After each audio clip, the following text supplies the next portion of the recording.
В засекреченных архивах союзного КГБ до сих пор лежат пухлые тома дел, на обложках которых навсегда выцвел штамп «Хранить вечно». Одно из таких расследований берет свое начало жарким августом 1979 года в образцово-показательном пионерском лагере провинциального Рыбинска.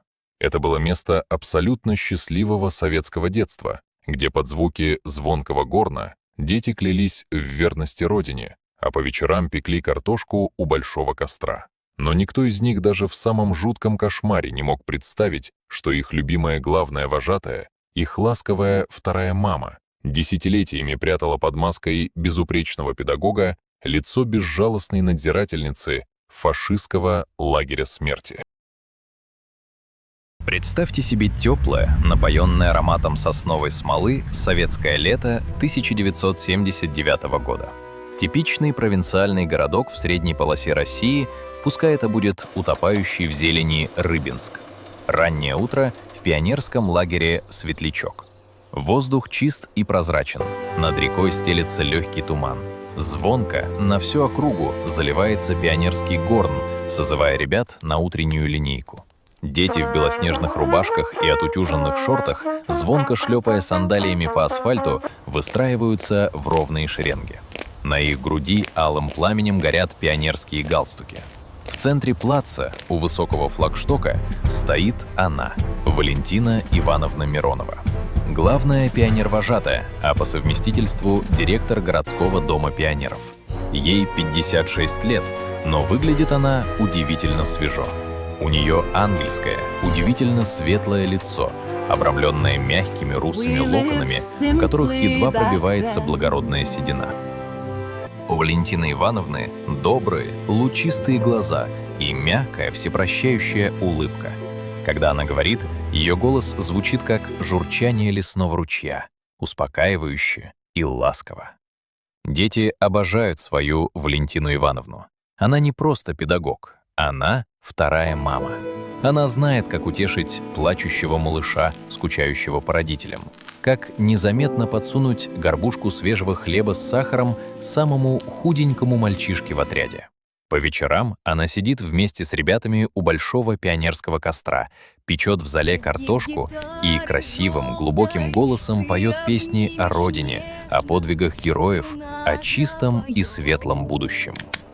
Мои дорогие зрители, если при звуках старой пионерской песни у вас теплеет на душе, если вы помните этот ни с чем не сравнимый вкус печеной картошки из костра и то удивительное время, когда люди верили в добро, искренность и человеческую порядочность, пожалуйста, подпишитесь на наш канал и поставьте лайк этому видео прямо сейчас. Ваша поддержка помогает нам сохранять память о той великой эпохе. Ведь именно ради защиты этих светлых воспоминаний мы открываем самые мрачные, запыленные архивы. Жизнь порой преподносит такие страшные уроки, что забывать о них значит предавать самих себя. Давайте искать правду вместе, какой бы горькой она ни была. А правда в том, что идеальный фасад жизни Валентины Ивановны скрывал за собой бездну, от которой стынет кровь. В городе ее семью считали образцовой. Муж, Борис Николаевич, уважаемый главный инженер на местном машиностроительном заводе, фронтовик, потерявший на войне старшего брата. Двое взрослых сыновей, которые пошли по стопам отца и радовали родителей успехами. Просторная трехкомнатная квартира с чешской стенкой, хрусталем и подпиской на дефицитные издания классиков. На праздники к Мироновым собирались сливки городского общества, партийные работники, директора школ, врачи. Валентина Ивановна пекла свои фирменные пироги с яблоками, и дом наполнялся уютом и благополучием. Никто, абсолютно никто в этом тихом, зеленом городе не догадывался, что каждую ночь эта святая женщина, эта добрая мама советских пионеров запирает дверь спальни на 2 оборота. Никто не знал, что она панически, до дрожи в коленях боится резкого стука в дверь и лая немецких овчарок. И уж тем более никто не мог представить, что руки, которые сейчас так нежно поправляют алый галстук на шее отличника Сережи, 35 лет назад сжимали тяжелый резиновый хлыст, со свинцовым наконечником. Она была идеальной советской гражданкой. Но под кожей Валентины Ивановны, под ее безупречной биографией и медалями «Ветеран труда», жил совершенно другой человек. Существо, для которого человеческая жизнь стоила меньше, чем пара новых импортных чулок. Событие, которое запустило неумолимый механизм возмездия, произошло в августе того же 1979 года. В пионерском лагере «Светлячок» организовали масштабный межреспубликанский слет, посвященный дружбе народов. Приехали делегации из Белоруссии, Украины, Прибалтики. В качестве почетных гостей пригласили ветеранов и бывших узников фашистских концлагерей, чтобы они рассказали подрастающему поколению о цене мирного неба над головой. Среди гостей была Тамара Константиновна Лешко, тихая, сухонькая старушка из Минска. В юности она прошла через ад концлагеря Штутгоф и одного из его самых страшных женских филиалов. Тамара Константиновна сидела на почетном месте в первом ряду перед сценой, щурясь от яркого августовского солнца, и с улыбкой смотрела на выступающих детей. К микрофону вышла Валентина Ивановна. На ней был строгий светлый костюм, волосы безупречно уложены. Она начала свою речь о мире, о подвиге советского народа. Говорила проникновенно, с легкой, грустной улыбкой. В какой-то момент один из малышей, стоявших в почетном карауле у сцены, выронил из рук тяжелое древко флага. Древко с грохотом ударилось об асфальт. Валентина Ивановна прервала речь. Она плавно спустилась со сцены, подошла к побледневшему от испуга мальчику. Все замерли, ожидая, что она отругает неловкого ребенка. Но она лишь ласково, почти по-матерински положила руку ему на макушку. И в этот момент она сделала то, что делала всегда в момент раздражения, когда думала, что за ней никто не наблюдает. Она наклонила голову чуть вбок, улыбнулась одними уголками губ, холодно, безжизненно, так, что улыбка не коснулась глаз, и начала тихо, едва слышно отбивать указательным пальцем ритм по деревянному древку флага. 1, 2, 3. Тамара Константиновна Лешко, сидевшая в первом ряду, внезапно побледнела так, что стала похожа на кусок мела.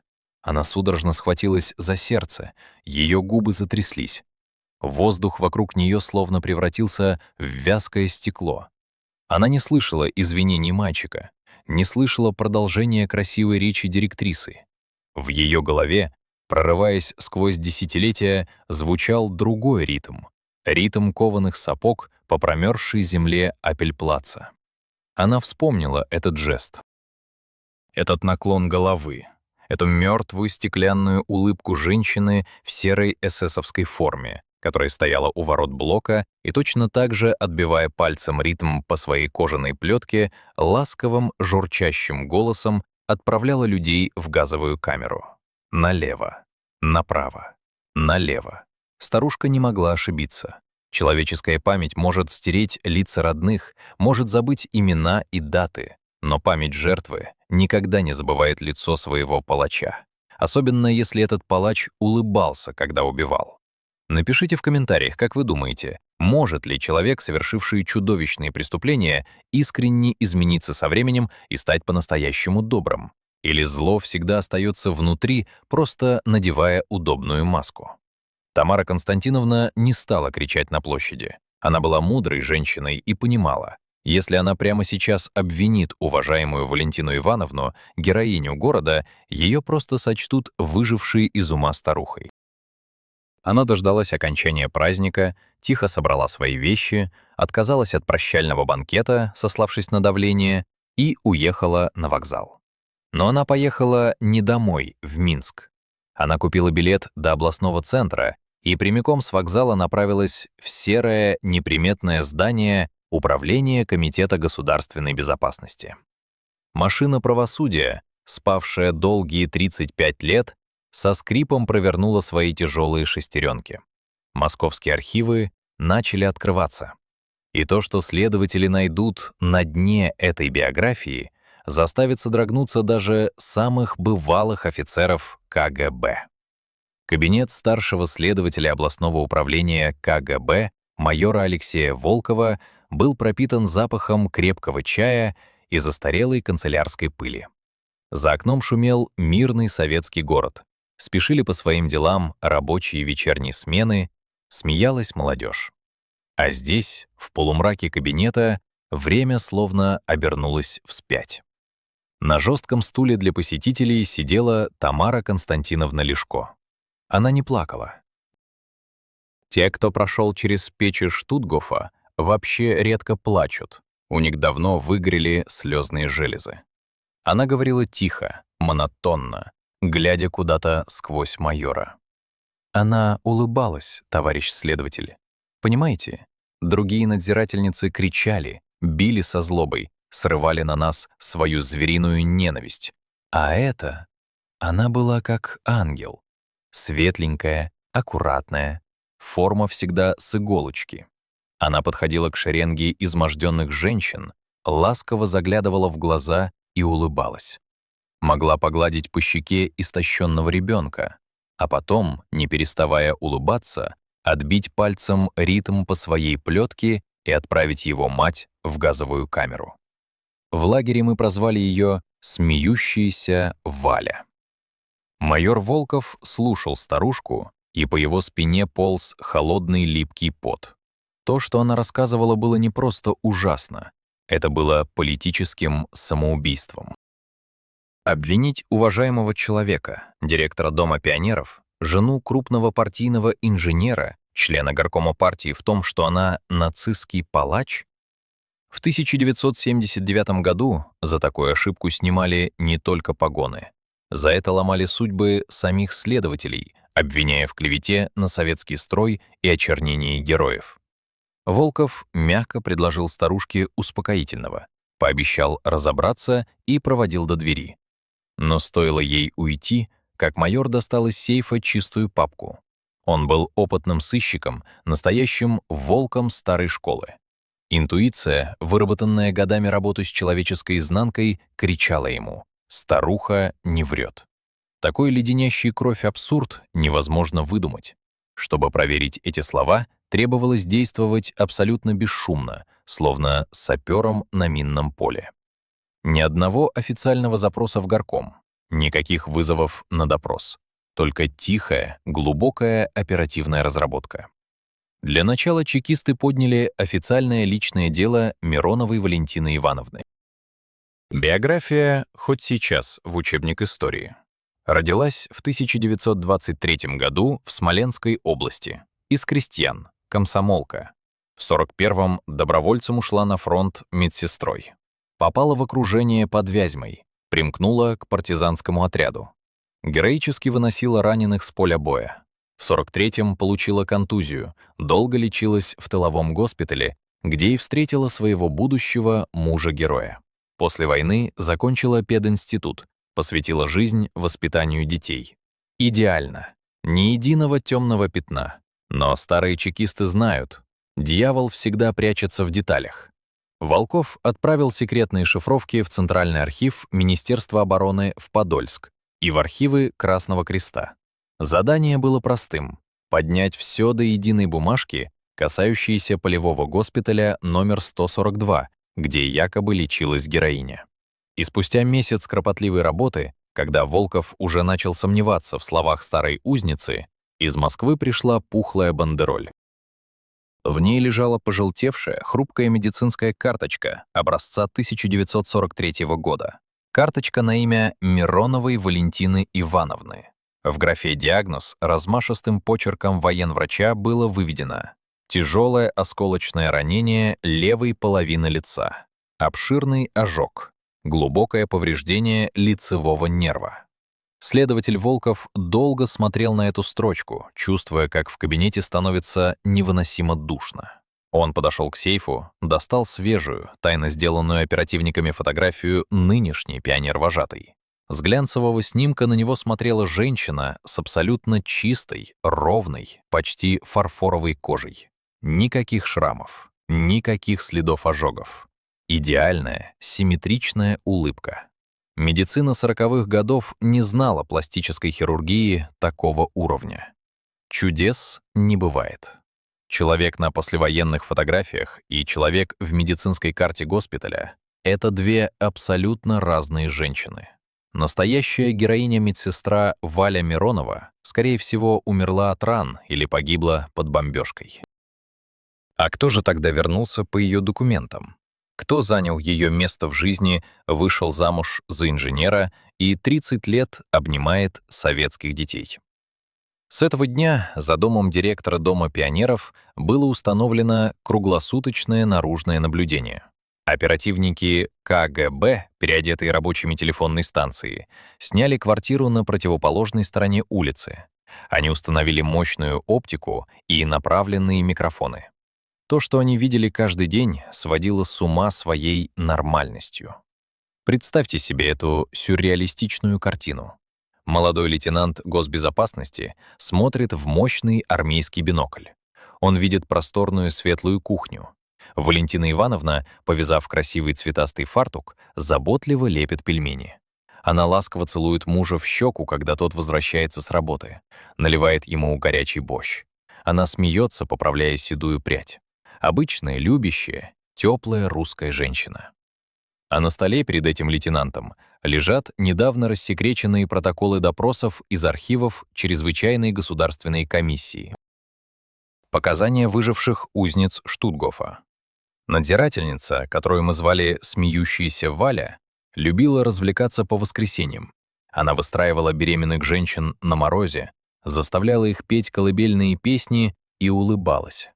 Тех, кто падал в обморок, она лично забивала сапогами, не снимая с лица этой светлой улыбки. А вечером шла на танцы с офицерами СС, благоухая трофейным французским парфюмом. Две реальности столкнулись лбами. Оперативники, прошедшие жесткую школу КГБ, люди с железными нервами, признавались позже, что у них сдавали нервы. Смотреть на то, как эта женщина гладит по голове соседского ребенка во дворе, зная, что эти руки делали 35 лет назад, было невыносимо. Возникал страшный вопрос: как человеческая психика способна вместить в себя два таких полярных мира и не разорваться на части? Майор Волков понимал, показания одной, пусть даже абсолютно вменяемой свидетельницы и нестыковки в медицинской карте — это лишь косвенные улики. С таким багажом идти к прокурору за ордером на арест жены видного партийного деятеля было равносильно самоубийству. Требовались железобетонные, неопровержимые доказательства. Требовались другие выжившие, те, кто смотрел в лицо смеющейся Вале и чудом избежал газовой камеры. По всем управлениям КГБ Советского Союза полетели сверхсекретные шифровки.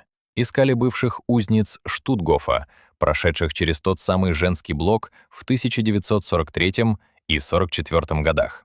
Задача казалась невыполнимой. Большинство жертв этой надзирательницы давно превратились в пепел. Но чекисты совершили невозможное. Спустя 2 месяца кропотливой работы по всему Союзу удалось найти еще 2 женщин. Одну отыскали в далеком сибирском Омске, вторую — в небольшом селе под Киевом. Их тайно, под видом поездки в санаторий, привезли в Рыбинск и поселили в конспиративных квартирах госбезопасности. Женщинам до последнего не говорили, зачем их выдернули из привычной жизни. Следователи берегли их истерзанную психику. Операция по опознанию напоминала сцену из шпионского триллера. Проводить классическую очную ставку в кабинете следователя было категорически нельзя. Если произошла чудовищная ошибка, Валентина Ивановна поднимет такой скандал, что полетят генеральские головы. Значит, опознание должно пройти в естественной среде, так чтобы объект ничего не заподозрил. Октябрь 1979 года. В городском дворце культуры намечался масштабный смотр детской самодеятельности. Валентина Ивановна, как директор Дома пионеров, была главным организатором. Оперативники в штатском оцепили фойе ДК. 2 пожилых свидетельниц, Марию из Киева и Елену из Омска, посадили на диванчик возле гардероба. Им сказали просто: внимательно смотрите на людей, которые будут проходить мимо. Если узнаете кого-то из прошлого, дайте знак. Зал гудел, пахло мастикой для паркета и сладкой ватой. Из-за кулис выбегали нарядные дети. И вот в конце длинного коридора, цокая каблучками-лодочками, появилась она. Валентина Ивановна шла легкой, летящей походкой, держа в руках стопку грамот. Она улыбалась, кивая знакомым. На ней был элегантный бежевый кардиган и жемчужная нить на шее. Мария, сидевшая на диване с краю, подняла глаза. В ту же секунду стоявшему рядом оперативнику показалось, что температура в фойе упала на 10 градусов. Женщина перестала дышать. Ее лицо приобрело землисто-серый оттенок, а руки судорожно вцепились в сумочку. Она не могла произнести ни слова. Из ее горла вырвался лишь сдавленный хрип. Вторая свидетельница, Елена, медленно сползла по спинке дивана, шепча побелевшими губами. «Господи, Господи, это она! Это смеющаяся Валя! Ее глаза! Я их каждую ночь во сне вижу!» Ошибки быть не могло. 3 разных человека, живущих за тысячи километров друг от друга, не сговариваясь, узнали в уважаемой советской пионер-вожатой садистку из концлагеря. Но теперь перед Волковым стала еще более сложная задача. Если эта женщина не героическая медсестра Валя Миронова, чьи документы она присвоила в конце войны, то кто она такая? Как ее настоящее имя? И главное, как простая советская девушка превратилась в чудовище? Следователи начали поднимать архивы коллаборационистов и списки выпускниц печально известных школ СС для женщин-надзирательниц, таких как Равенсбрюк.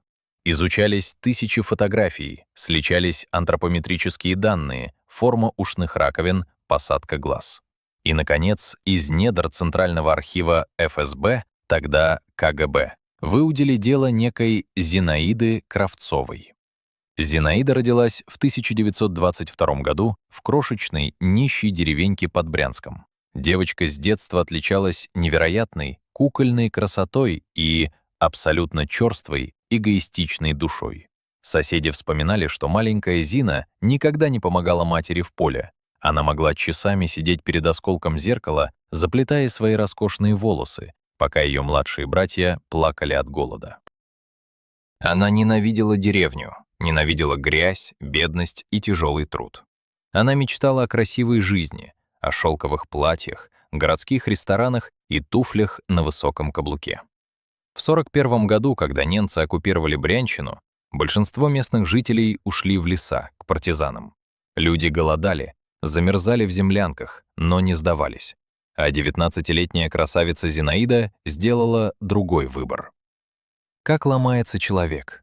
Как происходит та самая необратимая мутация души, превращающая девушку в монстра?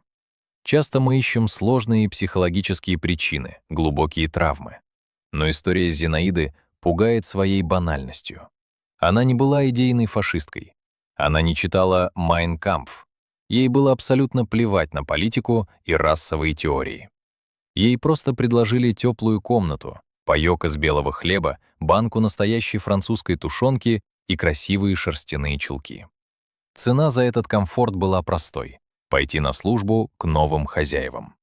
Сначала она работала простой уборщицей в немецкой комендатуре. Улыбчивая, исполнительная, чистоплотная девушка быстро приглянулась офицерам.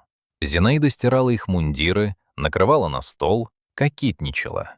Она видела, как в подвалах комендатуры пытают ее односельчан, как на площади вешают партизан. Но ее это не трогало. «Сами виноваты», — рассуждала она, примеряя перед зеркалом подаренную немецким лейтенантом помаду. «Жить не умеют, а я буду жить». Ее услужливость и абсолютное отсутствие эмпатии оценили по достоинству. В 1942 году аккуратную и исполнительную Зину, доказавшую свою преданность Рейху, отправили в Германию. Не в качестве остарбайтера, рабыни. Ее отправили на повышение, в специальную школу для подготовки женского вспомогательного персонала СС. Там, в стерильных классах, ее научили носить серую униформу, правильно обращаться с резиновой дубинкой и собаками. И самое главное, там ей объяснили, что люди делятся на высший сорт и рабочий скот. Зинаиде эта философия пришлась по душе, ведь она всегда считала себя лучше других. Так родилась «Смеющаяся Валя». Под этим псевдонимом она начала свою карьеру в лагерях смерти.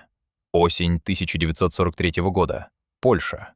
Женский филиал одного из самых страшных концентрационных лагерей смерти. Земля здесь пропитана человеческим пеплом, а воздух круглосуточно пахнет сжённой костью и сладковатым тленом. В этот рукотворный филиал ада прибывает пополнение надзирательниц. Среди них выделяется одна, молодая, невероятно красивая девушка в новенькой, с иголочки, мышино-серой форме вспомогательных частей СС. На ее ногах блестят идеально начищенные черные сапоги, а на губах играет легкая, приветливая полуулыбка. Это была Зинаида Кравцова. Но для узниц она навсегда станет «Смеющейся Валей». Псевдоним она взяла специально, чтобы скрыть свое настоящее имя от земляков. В лагере служили разные надзирательницы. Были идейные садистки, похожие на цепных псов, которые с пеной у рта избивали заключенных, упиваясь их криками. Были грубые, необразованные крестьянки, вымещавшие на узницах свои комплексы. Но Зинаида была другой. И именно поэтому она внушала животный, парализующий ужас. Она никогда не повышала голос. Зачем кричать, если у тебя в руках абсолютная власть? Зинаида порхала по грязным, завшивленным баракам, словно добрая фея в сказочном лесу. Выжившие узницы вспоминали, как она могла подойти к упавшей от истощения женщине, ласково, с сочувствием заглянуть ей в глаза, поправить выбившуюся прядь волос, а затем, все так же нежно улыбаясь, достать из-за голенища тяжелый резиновый хлыст со свинцовым наконечником и методично, без единой эмоции на лице, забить ее до смерти. Это был изощренный, леденящий душу психологический садизм. Зинаида играла в Бога. Ей нравилось давать надежду, а затем безжалостно ее отнимать. Она могла протянуть голодному ребенку кусок белого хлеба с мармеладом, дождаться, когда худенькие ручки потянутся к еде, а потом разжать пальцы. Хлеб падал в зловонную лагерную грязь. Зинаида наступала на него кованым сапогом, тихо смеялась своим журчащим смехом и шла дальше. Особенно она любила селекции, отбор узников для отправки в газовые камеры. Обычно их проводили по воскресеньям. Тысячи изможденных, дрожащих на пронизывающем балтийском ветру женщин выстраивались на Апельплаце. Зинаида выходила к ним в накинутой на плечи теплой шерстяной шинели. Она шла вдоль рядов, медленно отбивая пальцем ритм по рукоятке хлыста. Укажет направо — жизнь, укажет налево — печь. Она решала судьбы целых семей взмахом ухоженной руки с аккуратным маникюром. При этом Зинаида была абсолютно, кристально прагматична. Убивая, она никогда не забывала о личной выгоде. Перед отправкой в газовую камеру она лично осматривала жертв. Если на ком-то было хорошее, добротное шелковое белье, которое чудом удалось утаить от охраны при поступлении в лагерь, Зинаида заставляла узницу раздеться. Она брезгливо брала вещи двумя пальцами, приказывала их выстирать и выгладить. А вечером, после тяжелого рабочего дня, смеющаяся Валя преображалась. Она смывала с себя лагерную пыль, надевала трофейное белье, красила губы французской помадой, снятой с убитой парижанки, и шла в офицерский клуб. Там она пила шнапс, кокетничала с эсэсовцами, кружилась в вальсе. Она была звездой этих вечеринок. Немецкие офицеры обожали свою русскую Валю за веселый нрав и отсутствие комплексов. Никаких мук совести, никаких ночных кошмаров. Для нее узники не были людьми. Это был просто рабочий материал, дрова, благодаря которым она могла жить в тепле и сытости. Но сказка закончилась весной 1945 года. Красная армия стальным катком катилась по Европе, сметая нацистские лагеря один за другим. В воздухе запахло паникой и гарью. Начались страшные марши смерти. Эсэсовцы гнали выживших узников на запад, расстреливая отстающих. Зинаида Кравцова обладала феноменальным звериным чутьем на опасность. Она понимала, рейх обречен. Если русские поймают ее в серой форме СС, ее не просто расстреляют, ее разорвут на куски. Бежать с немцами в Германию тоже не имело смысла.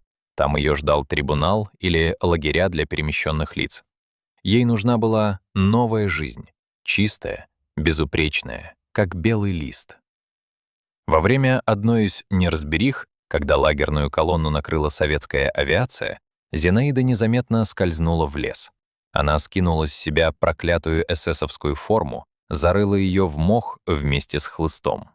Оставшись в простом платье, она несколько дней скиталась по фронтовым дорогам Восточной Пруссии, пока не наткнулась на то, что искала. На опушке разбитого снарядами леса стояла сгоревшая санитарная полуторка Красной армии. Рядом лежали тела погибших советских солдат. Среди них Зинаида увидела молодую девушку-медсестру. Ее лицо было страшно изуродовано осколком, но одежда почти не пострадала. Гимнастерка, санитарная сумка и, самое главное, в нагрудном кармане лежали залитые кровью, но прекрасно читаемые документы на имя гвардии сержанта медицинской службы Мироновой Валентины Ивановны, 1923 года рождения, уроженки Смоленской области, настоящей героини, спасшей десятки жизней. Зинаида хладнокровно забрала документы, комсомольский билет и 2 медали за отвагу. Она переоделась в пропитанную порохом и чужой кровью советскую форму. Своё старое удостоверение коллаборационистки она сожгла на костре. В тот самый момент Зинаида Кравцова перестала существовать. Из леса навстречу наступающим советским танкам вышла контуженная, чудом выжившая медсестра Валя Миронова. Она плакала, обнимала танкистов, рассказывала, как отстала от своей части, как попала под обстрел. Ей поверили. В хаосе победного 45-го года, когда миллионы людей перемещались по Европе, проверить каждую историю было физически невозможно. Так монстр надел маску святой. Вскоре фальшивую Валю отправили в тыловой госпиталь. Именно там, строя из себя скромную, измученную войной героиню, она познакомилась с раненым офицером Борисом Мироновым. Борис, интеллигентный инженер, прошедший всю войну, влюбился в эту тихую, улыбчивую девушку без памяти. Он видел в ней идеал чистоты и самопожертвования. Зинаида Валя с радостью приняла предложение руки и сердца. Брак с офицером, уважаемым человеком, стал ее железным алиби, ее непробиваемым щитом от любого правосудия. Они переехали в глубокий тыл, в Рыбинск, где никто не мог знать ни настоящую Валю, ни тем более Зинаиду. Она пошла работать в школу, а затем в Дом пионеров. Ее природный артистизм, умение ласково улыбаться и втираться в доверие, которые когда-то помогали ей отбирать людей для газовых камер, теперь сделали ее идеальным советским педагогом. 35 лет она прожила в абсолютном покое, вырастила детей, получала грамоты и цветы на 9 мая. Она была уверена, что переиграла судьбу, что ее тайна похоронена в братских могилах Штутгофа. Но осенью 1979 года следователь КГБ майор Волков закрыл папку с объединенным делом Зинаиды Кравцовой. Все кусочки страшной мозаики сошлись в одну картину. Доказательств было более чем достаточно. Теперь предстоял самый сложный и непредсказуемый этап — арест. Человека такого уровня, жену партийного номенклатурщика, нельзя было просто взять на улице. Предстояло провести операцию, которая разрушит жизнь целой уважаемой семьи. Операция по задержанию планировалась с ювелирной точностью. Брать Валентину Ивановну, жену главного инженера и уважаемого в городе человека, прямо в Доме пионеров, на глазах у детей, было нельзя. Брать дома ранним утром значило спровоцировать скандал с влиятельным мужем, который немедленно начал бы звонить в обком партии, требуя защитить супругу ветерана от чрезвычайщины. Следователь КГБ майор Волков понимал, птичку нужно выманить из гнезда тихо, без шума и пыли. В середине ноября 1979 года Валентине Ивановне позвонили из городского военкомата. Вежливый голос сообщил, что приближается юбилей Победы, готовятся списки на награждение новыми памятными знаками, и необходимо подойти для уточнения некоторых деталей в документах. Ничего необычного. Рутинная бюрократическая процедура, к которой заслуженная героиня давно привыкла. Она пришла точно в назначенное время. На ней было элегантное осеннее пальто с меховым воротником, на шее повязан легкий французский платок, а в руках она держала модную импортную сумочку. Валентина Ивановна толкнула тяжелую дубовую дверь кабинета военкома, ожидая увидеть знакомого полковника, готового рассыпаться в дежурных комплиментах. На лице ее играла та самая фирменная, ласковая и всепрощающая улыбка. Но за столом сидел не военком. В кабинете находились трое мужчин в строгих штатских костюмах. Воздух был тяжелым, спёртым, пахло дешевым табаком. Майор Волков, сидевший во главе стола, не встал ей навстречу. Он не предложил ей сесть. Он просто смотрел на нее тяжелым, немигающим взглядом хищника, который, наконец-то, загнал свою дичь в угол. «Здравствуйте, товарищи», — бархатным голосом произнесла она, чуть приподняв идеальные брови, делая вид, что удивлена. «А где же Иван Сергеевич?» Майор Волков выдержал паузу, от которой зазвенела тишина, и произнес всего 3 слова. «Здравствуйте, Зинаида Кравцова». Свидетели этого задержания позже вспоминали, что в эту секунду произошло нечто физически невероятное. Лицо женщины, только что излучавшее тепло и заботу, словно оплавилось. Мягкие добрые морщинки вокруг глаз мгновенно разгладились, губы превратились в тонкую бескровную линию, а взгляд стал колючим, стеклянным и абсолютно мертвым. Маска добрый пионер-вожатый, приросшая к коже за 35 лет, треснула и с грохотом осыпалась на пыльный паркет военкомата. Перед чекистами стояла смеющаяся Валя. Она не закричала. Не упала в обморок, не стала возмущаться или биться в истерике. Ее звериный инстинкт самосохранения, дремавший десятилетиями, включился моментально. Она медленно, по-хозяйски опустилась на стул, положила сумочку на колени и холодным, чужим голосом, в котором лязгнул металл, спросила. «Долго же вы меня искали? Мужу уже сообщили?» В это же самое время на машиностроительном заводе разворачивалась другая, не менее страшная трагедия. К главному инженеру Борису Николаевичу Миронову в кабинет вошли 2 сотрудников госбезопасности. Когда ему сообщили, что его жена арестована по подозрению в измене родине и массовых убийствах, фронтовик сначала рассмеялся. Он решил, что это чей-то дурной розыгрыш или чудовищная ошибка. «Вы в своем уме?» — кричал он, багровее от гнева, потрясая кулаками. «Моя Валя — святая женщина. Она под пулями раненых таскала. Она детей воспитывает. Я до ЦК дойду, я вас всех под трибунал отдам за клевету». Его не стали переубеждать словами. Оперативник молча достал из портфеля портативный кассетный магнитофон и нажал кнопку воспроизведения. В кабинете зазвучала запись, сделанная во время первых минут допроса его жены. Голос Валентины, такой родной, которым она пела ему по утрам, теперь звучал равнодушно и цинично. А что мне было делать? Все жить хотели. Немцы платили паёк, давали теплую одежду. Да, стояла на селекции. Да, отправляла в печи. Но я же лично газ не пускала. Я просто выполняла работу. Зачем мне было подыхать от тифа в бараке вместе с этими... Борис Николаевич слушал эту пленку, и на глазах оперативников происходило страшное. Могучий, уверенный в себе мужчина, прошедший через горнило Великой Отечественной войны, старел на глазах. Его лицо приобрело пепельно-серый оттенок, плечи ссутулились, руки начали мелко, неудержимо дрожать. Он узнавал голос своей жены, но мозг отказывался принимать чудовищный смысл этих слов. 35 лет.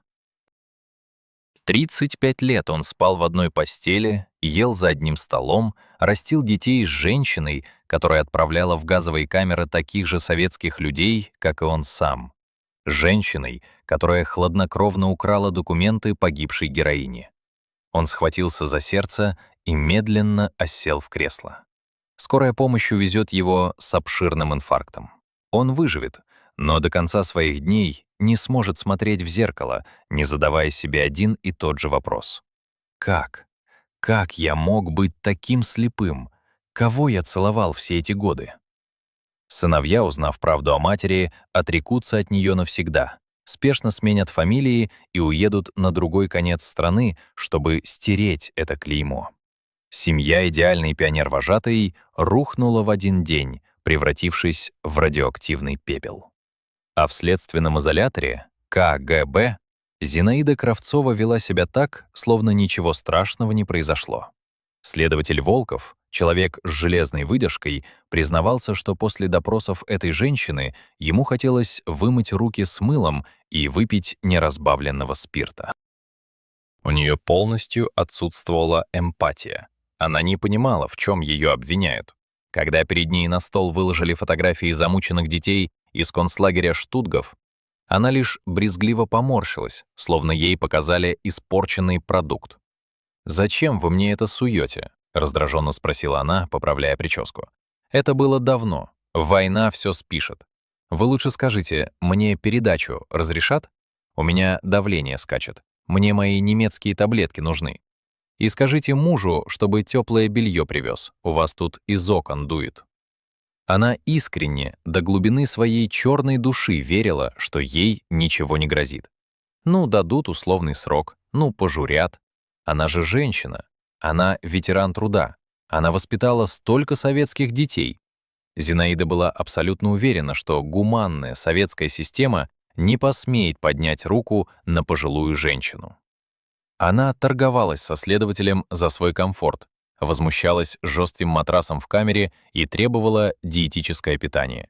Впереди был суд. Беспрецедентный закрытый процесс, материалы которого долгие десятилетия будут скрыты в самых дальних хранилищах, под брифом «совершенно секретно». И на этом суде смеющуюся Валю ждала встреча, к которой она совершенно не была готова. Судебный процесс начался морозной зимой 1980 года. Это был закрытый военный трибунал. В зал пускали только по специальным пропускам КГБ, следователей, прокуроров, судей и тех немногих выживших свидетелей, которых удалось собрать по крупицам со всей огромной страны. Никакой прессы, никаких родственников, ни единого упоминания в вечерних выпусках новостей. Советская система не могла позволить себе публично признать, что долгие десятилетия на доске почета висел портрет эсэсовской надзирательницы, учившей детей патриотизму. Воздух в зале суда был тяжелым, свинцовым. Свидетели, пожилые изломанные войной женщины, сидели на деревянных скамьях, сжимая в дрожащих руках пузырьки с валидолом и корвалолом. У многих сдавали нервы. А в центре этого сгустка человеческой боли, за деревянным барьером скамьи подсудимых, сидела Зинаида Кравцова. Она пришла на суд с аккуратной укладкой в своей лучшей шерстяной кофте. На лице легкое недовольство, словно ее отвлекли от важного педсовета ради какой-то глупой, затянувшейся бюрократической ошибки. Пока прокурор монотонным голосом зачитывал обвинительное заключение, перечисляя жуткие эпизоды селекций, избиений и отправки сотен женщин и детей в газовые камеры, Зинаида откровенно скучала. Она рассматривала свои ногти, поправляла воротничок, а один раз даже тихонько зевнула, прикрыв рот ладонью. Для нее эти мертвые люди были просто статистикой, белым шумом. Но настоящий ад разверзся, когда начался допрос свидетелей. К трибуне, медленно, опираясь на палочку, подошла та самая Тамара Константиновна из Минска, которая первой узнала Зинаиду на пионерском слете. Старушка подняла глаза на подсудимую. В зале воцарилась такая абсолютная, звенящая тишина, что было слышно, как тикают настенные часы над головой судьи. Это она. Голос Тамары Константиновны дрожал, но с каждым словом набирал силу. Это смеющаяся Валя. Я помню зиму 44-го. Она выстроила наш барак на морозе. Моя младшая сестра, Ей было всего 12, упала в снег от истощения. Валя подошла к ней. Она улыбалась. Она погладила мою сестру по голове, сказала что-то ласковое по-немецки, а потом ударила ее сапогом в висок и приказала бросить в телегу для трупов, хотя девочка еще дышала. «Помнишь меня, чудовище? Помнишь глаза моей сестры?» Женщина сорвалась на крик, перешедший в глухие надрывные рыдания. К ней бросились врачи скорой помощи, дежурившие в зале. Судья, с трудом сдерживая эмоции, обратился к подсудимой. «Подсудимая Кравцова, вы узнаете свидетельницу? Вы подтверждаете этот эпизод?» Зинаида медленно поднялась. Она с легкой брезгливостью посмотрела на плачущую старушку, вздохнула, словно уставший учитель, которому приходится объяснять элементарные вещи нерадивому ученику, и произнесла фразу, от которой у опытных юристов мороз пробежал по коже. «Не помню я ее. Вас там в лагере тысячи через меня проходили. Разве всех упомнишь? Вы все были одинаковые, лысые и грязные. А девочку, ну, может, и было такое. Порядок был жесткий. Если бы я ее не ударила, немцы ударили бы меня. Вы поймите, гражданин судья, я же газ не пускала. Я просто выполняла свою работу. Я жить хотела. Я жить хотела. Это был ее главный непробиваемый аргумент. В ее искаженной психопатической реальности ее собственная комфортная жизнь, новые сапоги и теплый паёк стоили жизней тысяч других людей. И она искренне не понимала, почему ее за это судят спустя столько лет. Весь процесс Зинаида демонстрировала абсолютный отрыв от реальности. Когда обсуждали страшные детали эксгумации братских могил, она молчала. Но когда речь зашла о конфискации ее имущества, просторной квартиры, чешской мебели, импортных ковров и хрусталя, она вдруг оживилась и начала яростно спорить. «Вы не имеете права трогать ковер», — возмущалась она, вцепившись руками в барьер. «Я его по блату доставала, в очереди стояла. Это нажито честным трудом в Доме пионеров. И вообще, верните мне мои награды, ветеран труда. Я 30 лет на государство спину гнула». Судьи переглядывались, не веря своим ушам. Перед ними сидела не раскаявшаяся грешница, не сломленный человек, а холодная, расчетливая мещанка, для которой потеря югославской стенки была большей трагедией, чем убийство ребенка. Психиатрическая экспертиза признала ее абсолютно вменяемой. У нее не было шизофрении или бреда. У нее просто отсутствовала совесть. Орган, делающий человека человеком, у Зинаиды был ампутирован за ненадобностью еще в 1941 году. Чтение приговора длилось несколько часов. Зинаида слушала его спокойно, переминаясь с ноги на ногу. Она все еще была твердо уверена, что советская власть не расстреливает женщин. Со времен окончания войны высшая мера к женщинам применялась в исключительнейших, единичных случаях. Она ждала свои 15 лет лагерей, рассчитывая выйти по УДО за примерное поведение. Ведь вести себя примерно она умела лучше всех. Голос судьи эхом разносился по пустому залу.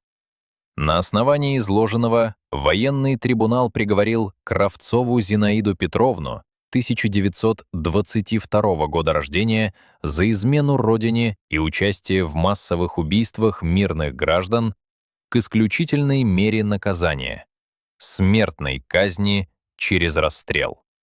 В зале повисла мертвая тишина. И вот тут, в это самое мгновение, маска сорвалась окончательно. Идеальная осанка пропала. Лицо Зинаиды перекосило от первобытного животного ужаса. Она судорожно схватила ртом воздух, словно выброшенная на берег рыба. Ее колени подкосились, и она тяжело осела на деревянную скамью, вцепившись побелевшими пальцами в железные прутья. «Как? Расстрел?» — прохрипела она чужим, сорванным голосом, полным недоумения и паники. «За что? Я же женщина, я же ветеран. У меня давление. Вы не имеете права. Война же была, все убивали». Она не просила прощения у жертв. Она не вспомнила про мужа, которого убила этой правдой, или про сыновей, которых покрыла вечным позором. Она до последнего вздоха, до последней секунды жалела только себя. Скулила от страха за свою собственную шкуру. В камере смертников она провела несколько месяцев. Она строчила сотни прошений о помиловании во все инстанции. В Верховный Совет, Брежневу, в прокуратуру. Она давила на жалость, писала о своем пошатнувшемся здоровье, о заслугах перед советской пионерией. Она требовала пересмотра дела, утверждая, что старухи из Минска и Киева все выдумали от старческого слабоумия. Она цеплялась за жизнь с той же чудовищной хваткой, с которой когда-то цеплялась за немецкий паёк. Но Москва была непреклонна. В один из холодных дней ранней весны 1980 года в ее прошении о помиловании была поставлена короткая, безжалостная резолюция — отклонить. Финал этой истории был таким же мрачным, как и вся ее жизнь. Как система прятала концы в воду, почему дело засекретили на долгие годы и какие последние слова произнесла добрая пионер-вожатая перед тем, как прозвучал выстрел. Об этом в нашей заключительной части. 11 августа 1980 года, 6 часов утра. В гулких, выкрашенных казенной зеленой краской коридорах следственного изолятора КГБ стоит абсолютная звенящая тишина. Ее нарушает лишь тяжелое, ритмичное шарканье кованых сапог по бетону. Это идет усиленный конвой. Дверь камеры смертников открывается с тяжелым лязгом. Зинаида Кравцова, она же добрая пионер-вожатая Валентина Ивановна, уже не спит. Она проснулась задолго до подъема, тщательно умылась холодной водой, разгладила руками складки на своей тюремной робе и аккуратно причесалась, заправив седые пряди за уши. Она ждала этого визита. В ее воспаленном эгоистичном сознании ранний приход начальства означал только одно — пришла бумага о помиловании. Она была железобетонно уверена, что ее не убьют. В Советском Союзе женщин расстреливали лишь в исключительных случаях, а она, по ее собственному мнению, была ценным кадром, ветераном труда. «Сейчас зачитают приказ о переводе в женскую колонию», успокаивала она себя бессонными ночами. «Ну, дадут пятнашку. Отсижу 5-7 лет, буду работать в библиотеке, я же интеллигентный человек. А там по амнистии выйду, вернусь в свою квартиру, пенсию переоформлю. Главное, чтобы ковер и чешскую стенку не конфисковали». Когда начальник конвоя сухо бросил «на выход с вещами», она даже слегка улыбнулась. Суетливо по-хозяйски собрала свой нехитрый скарб в узелок, зубную щетку, расческу, шерстяные носки. Она шла по длинным коридорам бодро, чеканя шаг. Все еще играла свою роль, все еще верила в собственную неуязвимость. Но когда конвой свернул с привычного маршрута и повел ее не в комнату для оформления этапа, а вниз, в сырой, глухой подвал, где стены были обиты толстым слоем войлока для звукоизоляции, улыбка медленно, словно талый снег, сползла с ее лица. В тускло освещенном помещении пахло известью и порохом. У стены стоял прокурор с листом бумаги, украшенным красной гербовой печатью. Рядом переминался с ноги на ногу врач с чемоданчиком. Зинаида замерла на пороге. Ее животное чутье, которое когда-то спасло ее в горящем лесу в 45-м, сейчас взвыло сиреной. Капкан захлопнулся. Прокурор начал читать сухим, лишенным всяких эмоций голосом. «Президиум Верховного Совета СССР рассмотрел ваше прошение о помиловании. Постановлено в помиловании отказать. Приговор военного трибунала привести в исполнение немедленно». Зинаида не закричала. Она не стала молиться Богу, в которого никогда не верила, и не стала просить прощения у тысяч теней, которые стояли за ее спиной. Из нее словно выпустили воздух. Исчезла та надменная уверенность, с которой она сидела на суде. Остался только липкий, первобытный, парализующий ужас куска мяса, который ведут на бойню. Она села на пол, роняя свой узелок с вещами. Ее руки судорожно заскребли по бетону, ломая аккуратные ногти. «Как же так?» — прохрипела она, дико озираясь по сторонам. «Я же в химчистку пальто сдала. У меня квитанция в сумочке осталась. Кто заберет?» Это были ее последние слова в этом мире. Пальто в химчистке. Даже перед лицом неминуемой смерти, стоя на пороге вечности, она осталась верна себе, приземленная, абсолютно пустая оболочка, лишенная души. Зверь, переживающий только о своих вещах. Выстрел прозвучал глухо, войлок поглотил звук. Тело смеющейся Вали рухнуло на холодный пол. Врач дежурно констатировал смерть. В эту секунду была поставлена точка в одной из самых страшных и долгих историй предательства. Ее похоронили в безымянной могиле под инвентарным номером, как хоронят безродных бродяг. Ни креста, ни таблички. Земля приняла своего палача неохотно. Родственникам даже не стали сообщать точное место захоронения. Да они бы и не пришли. Судьба семьи Мироновых — это отдельная шекспировская трагедия. Муж, Борис Николаевич, настоящий фронтовик, так и не смог оправиться от удара. Узнав, с кем он делил жизнь все эти десятилетия, он замкнулся в себе. Он сутками сидел в пустой квартире, глядя в одну точку. Сердце героя не выдержало позора. Он умер от обширного инфаркта менее чем через полгода после расстрела жены. Он ушел так до конца и не поняв, как он мог целовать эти руки, не чувствуя запаха крови. Двое сыновей, которые выросли в любви и достатке, оказались в персональном аду.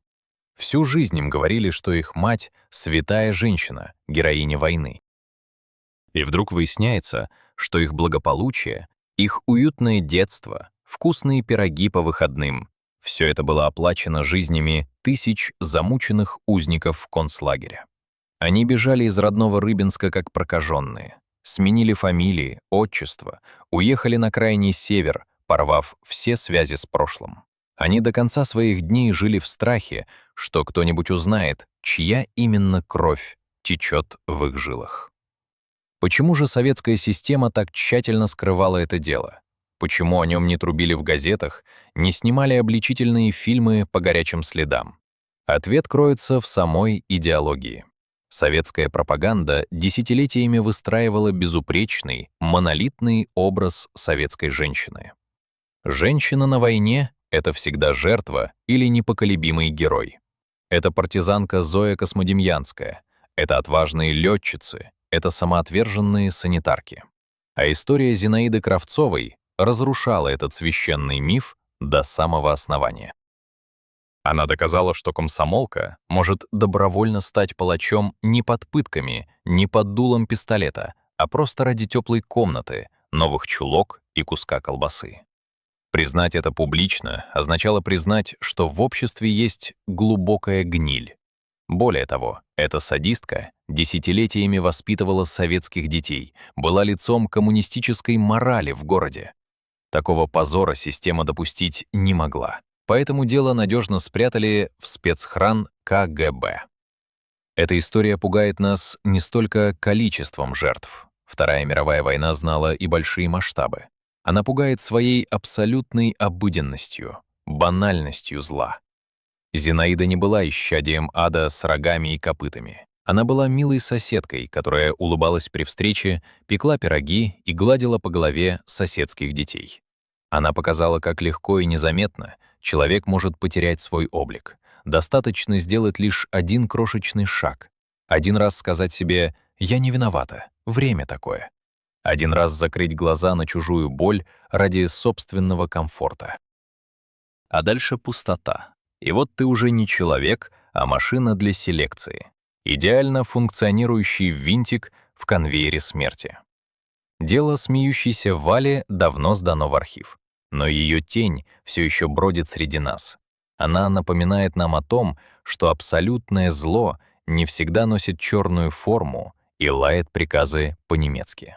Иногда зло — Это приветливая женщина с ангельским лицом, которая улыбается вам прямо сейчас, скрывая в шкафу скелеты, о которых лучше никогда не знать. Друзья, это расследование было одним из самых тяжелых на нашем канале. Если эта история заставила вас задуматься, если вы почувствовали холод по коже от осознания того, как близко порой ходит зло, обязательно подпишитесь на канал и нажмите на колокольчик. Ваша поддержка дает нам силы продолжать работу с архивами. И самое главное, напишите в комментариях ваше честное мнение.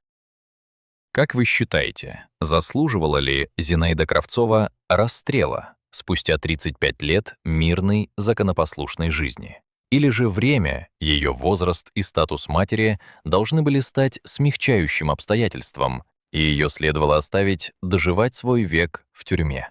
Имеет ли такое зло срок давности? Я читаю все ваши комментарии. Для меня очень важна ваша позиция.